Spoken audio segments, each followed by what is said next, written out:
Tom Swift and His Motorboat by Victor Appleton. Chapter 5. A Test of Speed. Whether Tom or Andy was the most surprised at the happening would be hard to say. The former had not meant to hit so hard, and he certainly did not intend to knock the squint-eyed youth down. The latter's fall was due, as much as anything, to his senseless rushing tactics and to the fact that he slipped on the green grass. The bully was up in a moment, however, but he knew better than to try conclusions with Tom again. Instead, he stood out of reach and spluttered, "You just wait, Tom Swift. You just wait." "Well, I'm waiting," responded the other calmly. "I'll get even with you," went on Andy. "You think you're smart because you got ahead of me, but I'll get square." "Look here," burst out the young inventor determinedly, taking a step toward his antagonist, at which Andy quickly retreated. "I don't want any more of that talk from you, Andy Foger. That's twice you've made threats against me today. You put that log across the road, and if you try anything like it for your second attempt, I'll make you wish you hadn't. That applies to you, too, Sam," he added, glancing at the other lad. "I ain't going to do nothing," declared Sam. "I told Andy not to put that tree—" "Keep still, can't you?" shouted the bully. "Come on, we'll get even with him, that's all," he muttered as he went back into the bushes where the auto was. Andy cranked up, and he and his crony, getting into the car, were about to start off. "Hold on," cried Tom. "You'll take that log from across the road or I'll have you arrested for obstructing traffic, and that's a serious offense." "I'm going to take it away," growled Andy. "Give a fellow a show, can't you?" He cast an ugly look at Tom, but the latter only smiled. It was no easy task for Sam and Andy to pull the log out of the way, as they could hardly lift it to slip the rope under, but they finally managed it, and by the power of the car hauled it to one side. Then they sped off. "Clear to gracious, them young fellows am most as mean and contrary as my mule Boomerang am sometimes," observed Eradicate. "Only Boomerang ain't quite so mean as dat." "I should hope not, Rad," observed Tom. "I'm ever so much obliged for your warning. I guess I'll be getting home now. Come around next week. We'll have some work for you." "'Deed and I will," replied the man. "I'll come around and eradicate all the dirt in your place, Mr. Swift. Yes, sir, I's Eradicate by name, and that's my profession, eradicating dirt. Much obliged. I'll call around. Giddy up, Boomerang."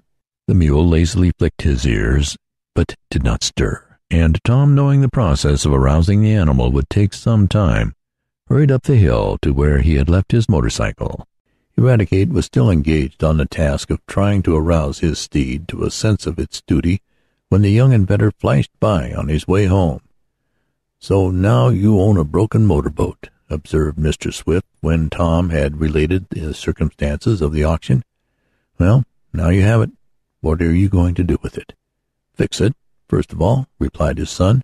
"It needs considerable tinkering up, but nothing but what I can do if you'll help me." "Of course I will. Do you think you can get any speed out of it?" "Well, I'm not so anxious for speed. I want a good, comfortable boat, and the Arrow will be that. I've named it, you see. I'm going back to Lanton this afternoon, take some tools along, and repair it so I can run the boat over here. Then I'll get at it and fix it up. I've got a plan for you, Dad." "What is it?" asked the inventor, his rather tired face lighting up with interest. "I'm going to take you on a vacation trip."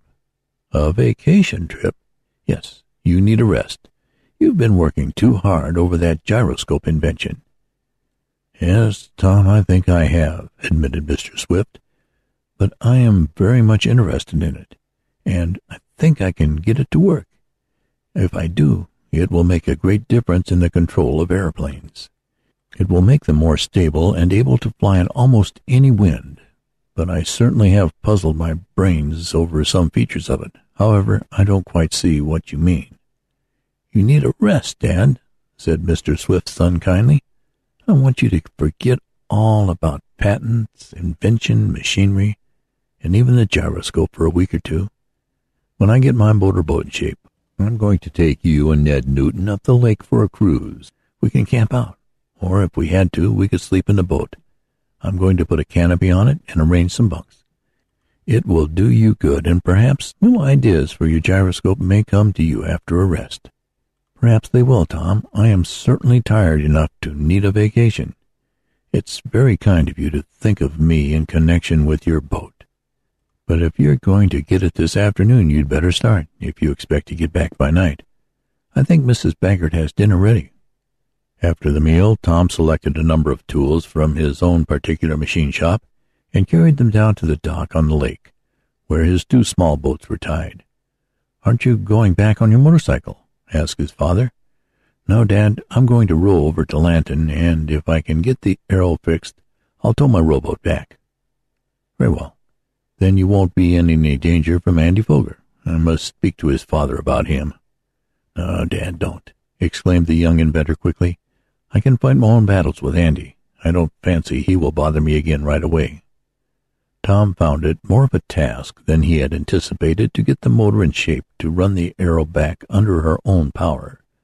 The magneto was out of order and the batteries needed renewing, while the spark coil had short-circuited and took considerable time to adjust. But by using some new dry cells which Mr. Hastings gave him, and cutting out the magneto, or small dynamo which produces the spark that exploded the gasoline in the cylinders, Tom soon had a fine, fat, hot spark from the auxiliary ignition system. Then, adjusting the timer and throttle on the engine and seeing that the gasoline tank was filled, the lad started up his motor. Mr. Hastings helped him, but after a few turns of the flywheel there were no explosions. Finally, after the carburetor, which is the device where gasoline is mixed with air to produce an explosive mixture, had been adjusted, the motor started off as if it had intended to do so all the while and was only taking its time about it. "The machine doesn't run as smooth as it ought to," commented Mr. Hastings.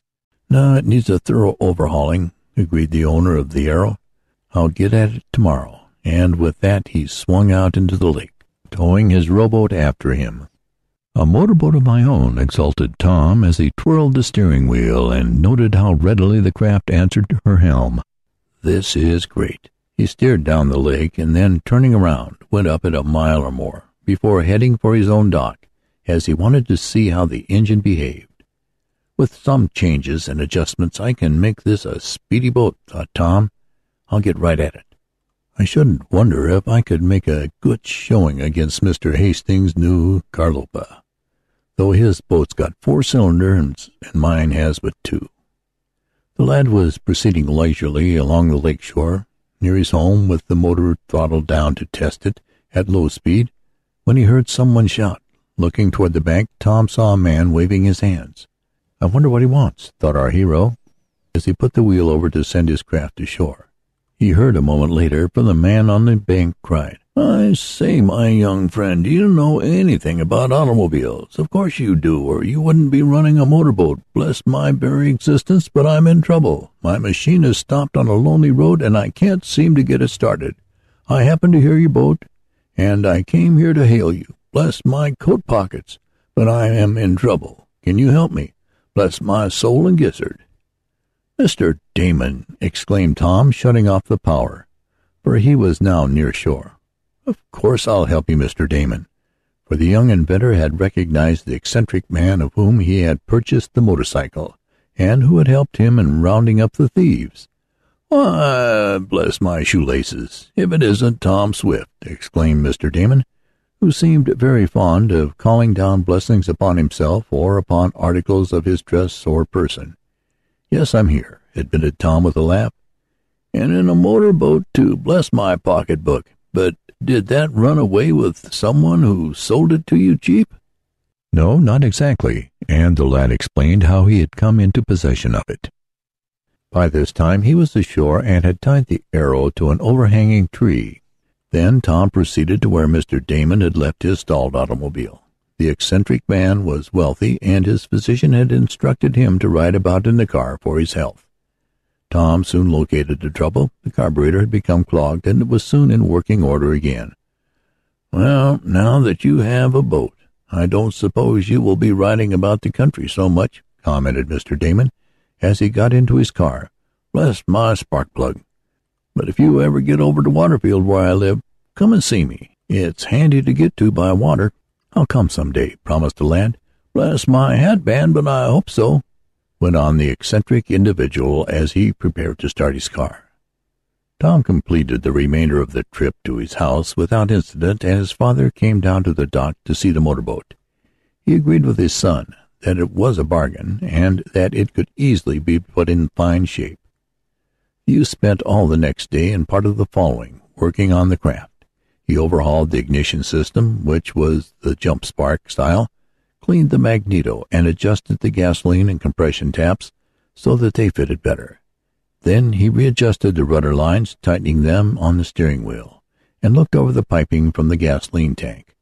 The tank was in the forward compartment, and upon inspecting this, the lad concluded to change the plan by which the big galvanized iron box was held in place. He took out the old wooden braces and set them closer together, putting in a few new ones. "The tank will not vibrate so when I'm going at full speed," he explained to his father. "Is that where the strange man was tampering with the lock the day of the auction?" asked Mr. Swift. "Yes, but I don't see what he could want in this compartment. Do you, Dad?" The inventor got into the boat and looked carefully into the rather dark space where the tank fitted. He went over every inch of it, and pointing to one of the thick wooden blocks that supported the tank, asked, "Did you bore that hole in there, Tom?" "No. It was there before I touched the braces. But it isn't a hole, or rather someone bored it and stopped it up again. It doesn't weaken the brace any." "No, I suppose not. I was just wondering whether that was one of the new blocks or an old one." "Oh, an old one. I'm going to paint them too, so in case the water leaks in or the gasoline leaks out, the wood won't be affected. A gasoline tank should vibrate as little as possible if you don't want it to leak. I guess I'll paint the whole interior of this compartment white, then I can see away into the far corners of it." "I think that's a good idea," commented Mr. Swift. It was 4 days after his purchase of the boat before Tom was ready to make a long trip in it. Up to that time he had gone on short spins not far from the dock, in order to test the engine adjustment. The lad found it was working very well, but he decided with a new kind of spark plugs for the 2 cylinders that he could get more speed out of it. Finally, the forward compartment was painted and a general overhauling given the hull, and Tom was ready to put his boat to a good test. "Come on, Ned," he said to his chum early one evening after Mr. Swift had said he was too tired to go out on a trial run. "We'll see what the Arrow will do now." From the time Tom started up the motor, it was evident that the boat was going through the water at a rapid rate. For a mile or more the two lads speeded along, enjoying it hugely. Then Ned exclaimed, "Something's coming behind us." Tom turned his head and looked. Then he called out, "It's Mr. Hastings in his new Carlopa. I wonder if he wants a race." "Guess he'd have it all his own way," suggested Ned. "Oh, I don't know. I can get a little more speed out of my boat." Tom waited until the former owner of the Arrow was up to him. "Want a race?" asked Mr. Hastings good-naturedly. "Sure," agreed Tom, and he shoved the timer ahead to produce quicker explosions. The Arrow seemed to leap forward, and for a moment was ahead of the Carlopa. But with a motion of his hand to the spark lever, Mr. Hastings also increased his speed. For a moment the two boats were on even terms, and then the larger and newer one forged ahead. Tom had expected it, but he was a little disappointed. "That's doing first rate," complimented Mr. Hastings as he passed them. "Better than I was ever able to make her do, even when she was new, Tom." This made the present owner of the Arrow feel somewhat consoled. He and Ned ran on for a few miles, the Carlopa, in the meantime, disappearing from view around a bend. Then Tom and his chum turned around and made for the Swift dock. "She certainly is a dandy," declared Ned. "I wish I had one like it." "Oh, I intend that you shall have plenty of rides in this," went on his friend. "When you get your vacation, you and Dad and I are going on a tour." And he explained his plan, which, it is needless to say, met with Ned's hearty approval. Just before going to bed, some hours later, Tom decided to go down to the dock and make sure he had shut off the gasoline cock leading from the tank of his boat to the motor. It was a calm, early summer night, with a new moon giving a little light, and the lad went down to the lake in his slippers. As he neared the boathouse he heard a noise. "Water rat," he murmured, "or maybe muskrats. I must set some traps." As Tom entered the boathouse he started back in alarm, for a bright light flashed up almost in his eyes. "Who's here?" he cried, and at that moment someone sprang out of his motorboat, scrambled into a rowing craft which the youth could dimly make out in front of the dock, and began to pull away quickly. "Hold on there!" cried the young inventor. "Who are you? What do you want? Come back here." The person in the boat returned no answer. With his heart doing beats overtime, Tom lighted a lantern and made a hasty examination of the Arrow. It did not appear to have been harmed, but a glance showed that the door of the gasoline compartment had been unlocked and was open. Tom jumped down into his craft. "Someone has been at that compartment again," he murmured. "I wonder if it was the same man who acted so suspiciously at the auction. What can his object be, anyhow?" The next moment he uttered an exclamation of startled surprise and picked up something from the bottom of the boat. It was a bunch of keys, with a tag attached, bearing the owner's name. "Andy Foger," murmured Tom. "So this is how he is trying to get even. Maybe he started to put a hole in the tank or in my boat." End of chapter.